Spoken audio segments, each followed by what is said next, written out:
Jeweled breads studded with candied fruits and nuts are hallmarks of the Christmas season. Fruitcake, panettone, and julekake are favorites, but for many, this dessert is king. Resembling snow-covered hills, this dessert is actually protected by law. And we almost lost it to history because of a pope's tax on butter. We're traveling to Germany to explore the history and origins of Stollen.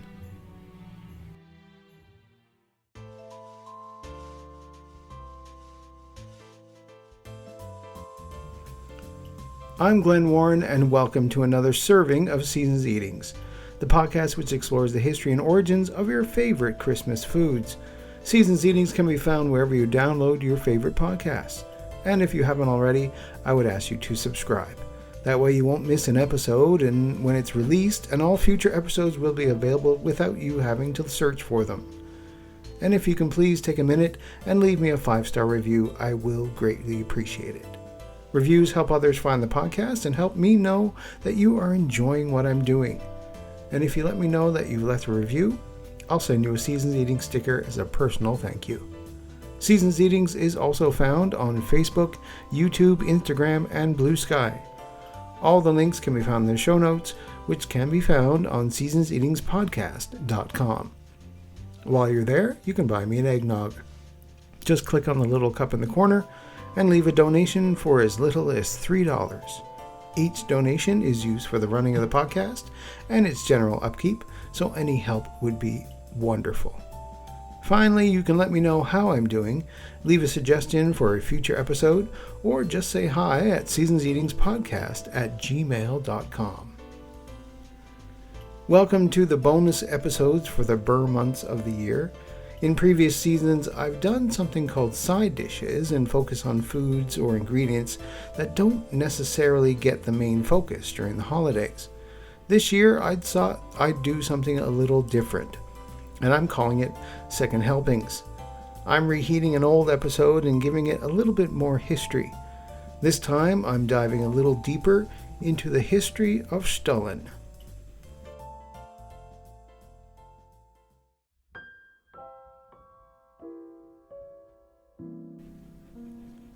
Stollen is enjoyed throughout the year, but at the holidays it's loaded with more fruits and nuts, items that were historically only available through importation from Italy, and therefore very expensive. Christmas Stollen is rich in history, and in Germany the recipe and ratio of ingredients is considered an important matter of tradition.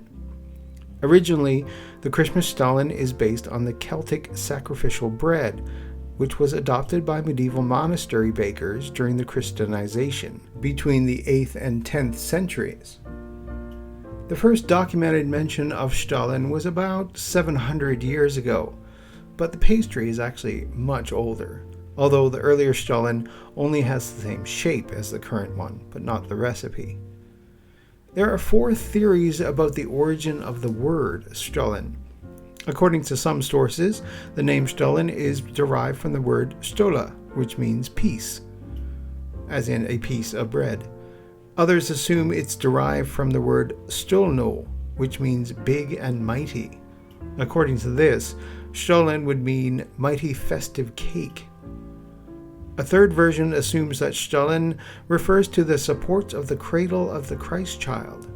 But this is fairly unlikely because according to the Bible, the child was not really lying in a cradle, but in a manger.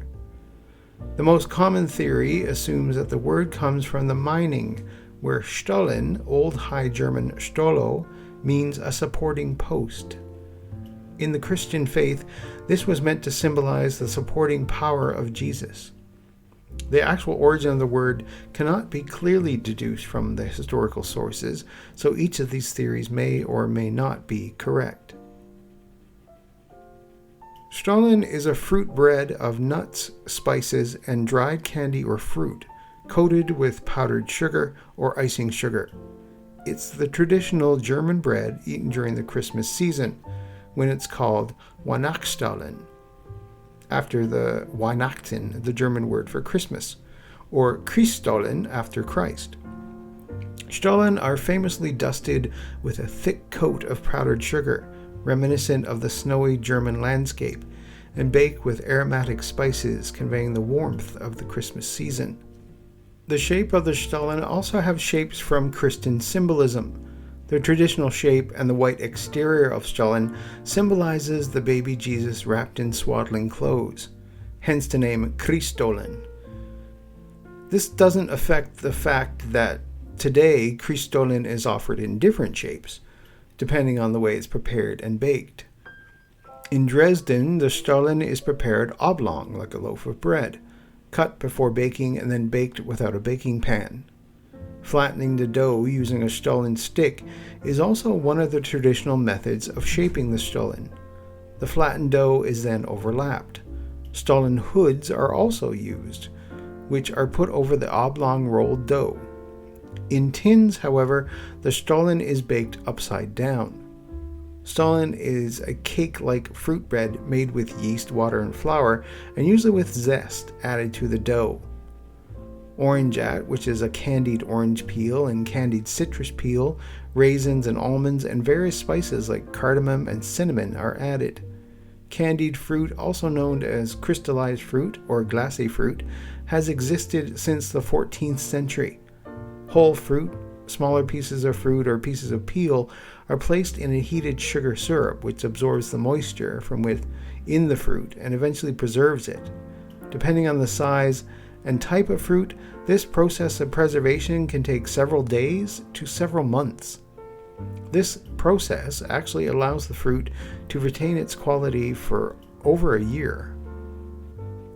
And now there are many different types of Stollen. Each name describes its unique ingredients. Mandelsstollen is made with almonds. Marzipan Stollen must contain at least 5% of its weight in marzipan. Mohnstollen has poppy seeds throughout the dough. Nussstollen has a dough filled with at least 20% by weight of hazelnuts or walnuts. And Quarkstollen contains quark or cottage cheese. Quark is a mild, creamy cheese, which is unaged, so it doesn't really have a strong flavor. So whatever you taste, you can find the perfect Stollen for the holidays. And of course, the most popular Stollen is the Dresden Stollen. In 1329, Bishop Heinrich I of Grünberg granted the bakers of Nuremberg the right to make Stollen as a new guild privilege, on the condition that 2 long white loaves of bread, called Stollen, made from half a bushel of wheat each, were delivered to him for the festival. The text mentions corresponds to a translation from the 16th century. The original document was written in Latin and is now lost. In 1474, a Christmas Christ bread was first mentioned in a document in Dresden on an invoice from a Christian Bartholomew hospital, as follows: likewise 7 groschen for 2 Christmas loaves for the poor people at Christmas. By 1496, Christ breads at Christmas were already so popular in the city of Dresden that they were sold as merchandise at all markets. A few decades later, in 1560, the mayor of Dresden decided to invite his councillors to a Christmas Streusel meal at the city's expense, of course. Also from 1560, their respective princes were given Christmas Stollen as a gift every year for Christmas. A ceremony always took place on the second day of Christmas, during which a 36-pound Stollen was carried through Dresden to the castle by 8 masters and 8 journeymen. Early Stollen, though, was a little different, with the ingredients being just flour, oats, and water. As a Christmas bread, Stollen was baked for the first time in the Council of Trent in 1545, and that was made with flour, yeast, oil, and water. The Advent season was a time of fasting, and bakers were not allowed to use butter, only oil, and the cake was tasteless and hard. In the 15th century, in medieval Saxony, which is now central Germany north of Bavaria, the Prince Elector Ernst and his brother Duke Albrecht decided to remedy this by writing to the Pope in Rome.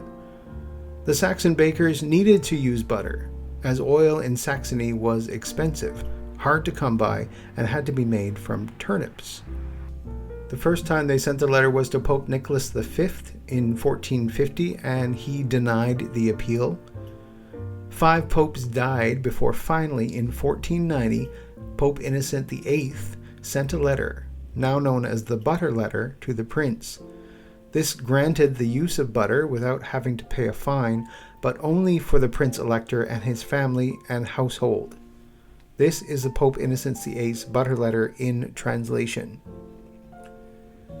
Since we have taken cognizance of your case that in your domains and realms no oil trees thrive, and that ye have neither sufficient oil, and the little ye doth have stink and doth cost much, or the oil which ye have is made from turnips, which is loathsome to people and doth them ill, whereby many have fallen into diverse sicknesses.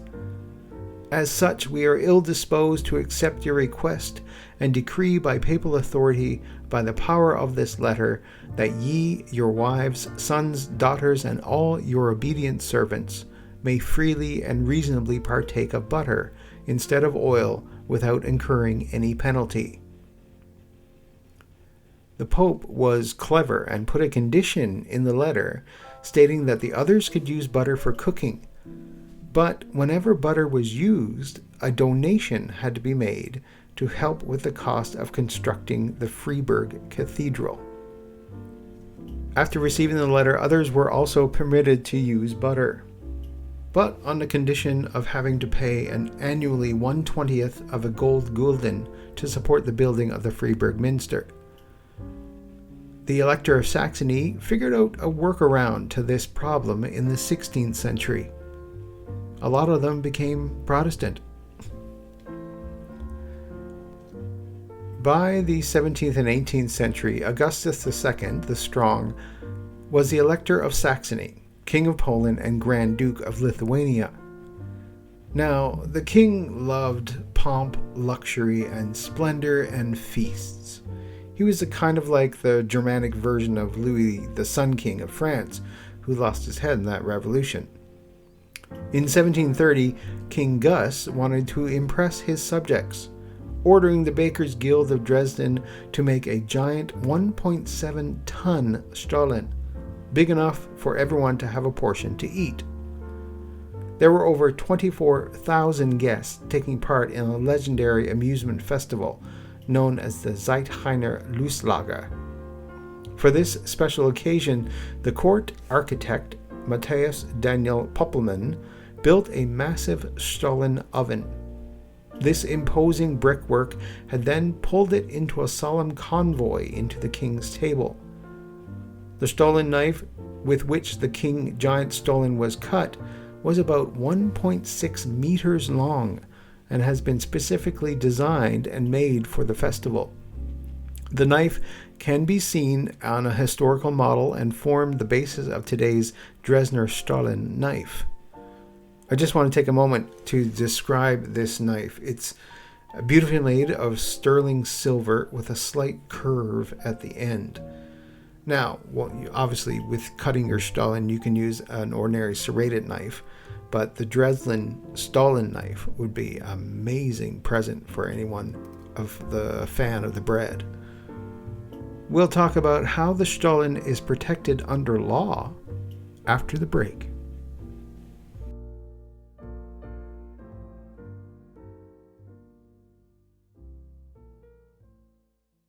Hey everyone, and welcome aboard. My name is Chris Kringle, host of the Kringle Talks Christmas podcast, a fun new podcast all the way from sunny old England.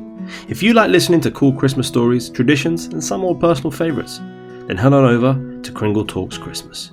The episodes are available wherever you get your podcasts, and you can also follow me on Twitter, which is @ChristmasTalks, spelt KRISTMAS Talks.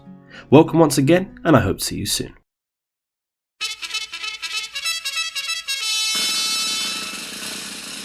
It's Christmas! Hello, this is Adam from Merry Britsmas. I am a Christmas fanatic from the UK who thinks that the world needs to know more about the traditions, telly and music that helps make a British Christmas really festive. I look at everything from mince pies to Boxing Day to Wham to Slade to the Royal Family to Doctor Who. If you want to find out more about a British Christmas, or you are British and want a hit of nostalgia, check me out at Merry Britsmas. An happy blooming Christmas to you and all.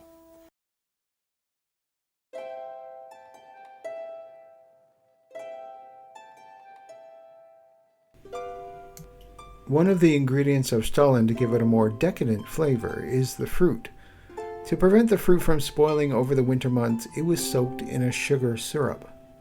The continual process of drenching the fruit in syrup causes the fruit to become saturated with sugar, preventing the growth of microorganisms which cause spoilage.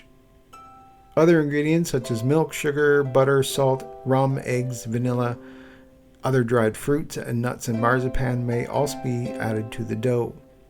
Except for the fruit added, the dough is quite low in sugar. Therefore, finishing the bread is sprinkled with icing sugar and also rolled in sugar. The traditional weight of Stollen is around 2 kilos, which is just shy of 4.5 pounds, but smaller sizes are common. The bread is slathered with melted, unsalted butter and rolled in sugar as soon as it comes out of the oven, resulting in a moister product that keeps getting better. The marzipan rope in the middle is optional. The dried fruits are macerated in rum or brandy for superior tasting bread. The standards of the German Bakers Association prescribe that for every 100 kilos of flour, Stollen must contain at least 30 kilos of butter and at least 60 kilos of dried fruit. Stollen also comes in 3 weights, depending on the amount of butter used in the recipes. Light Stollen, the dough contains about 10% fat. Medium weight Stollen is about 30% fat, and heavyweight Stollen is about 50% fat. Due to its high content of fat and fruit, Stollen keeps fresh, and like fruitcake, can be stored for a long, long time.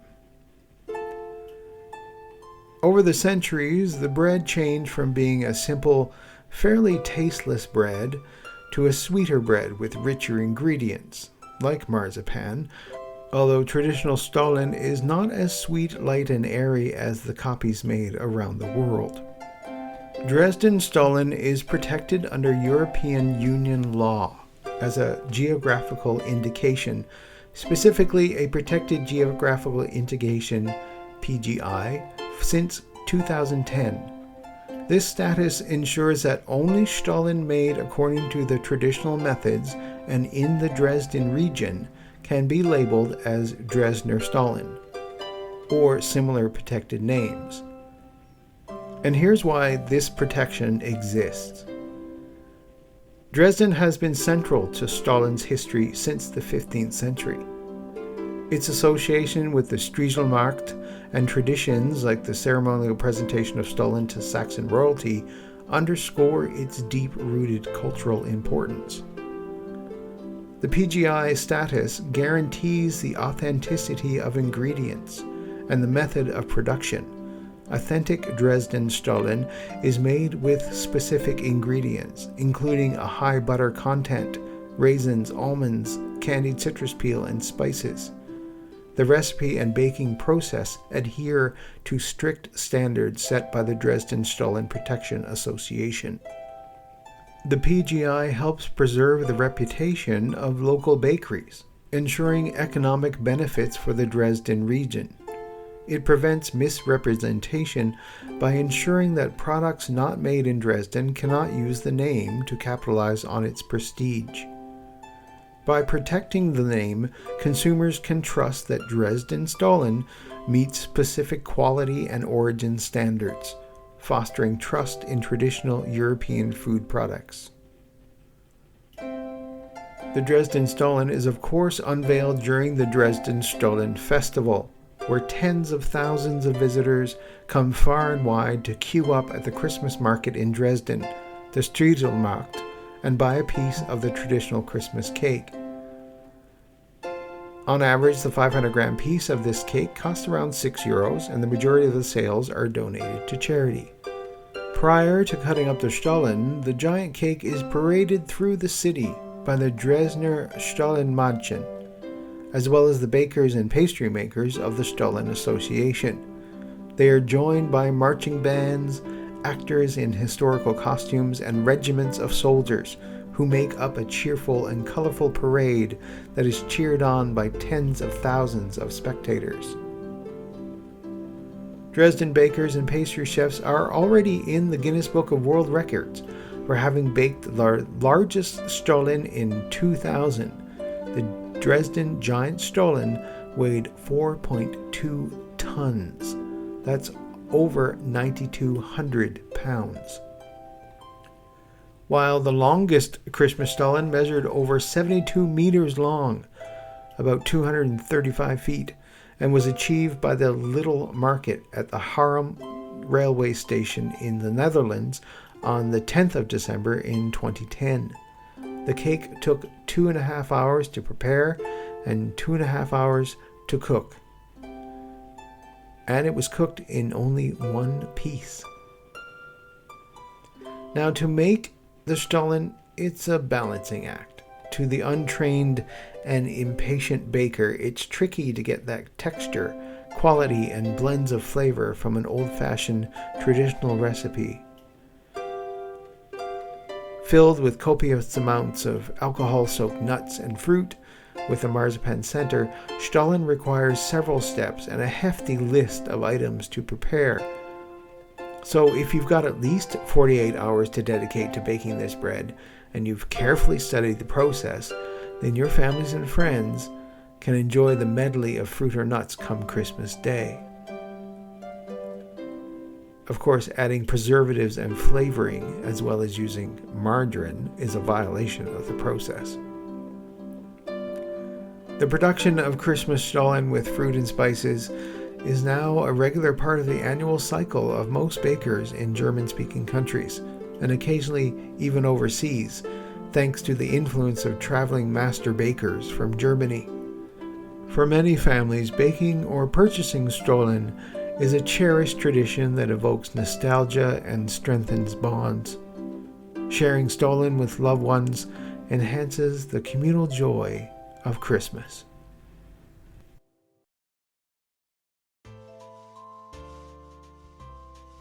I'm Glenn Warren, and thank you for listening to this serving of Seasons Eatings. Seasons Eatings is available wherever you get your favorite podcasts.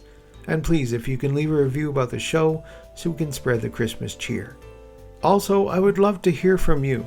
Send me an email at seasonseatingspodcast@gmail.com and let me know how you like the show, suggestions for future episodes, or just to say hi. Head on over to seasonseatingspodcast.com to find all the links in the show notes. And while you're there, click on the Merchandise tab, where you can find your next great gift.